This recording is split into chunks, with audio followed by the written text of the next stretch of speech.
దేవదూతలే చేయని ఈ దివ్య సేవను అల్పుడనైనా నాకు అప్పగించినది. దేవదూతలే చేయని ఈ దివ్య సేవను అల్పుడనైనా నాకు అప్పగించినది.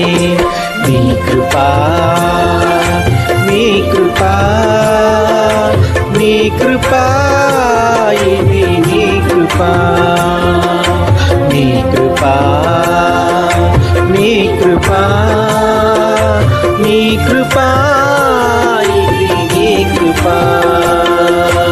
ఈ స్థితిలో ఉన్నానంటే ఇంకా బ్రతికున్నానంటే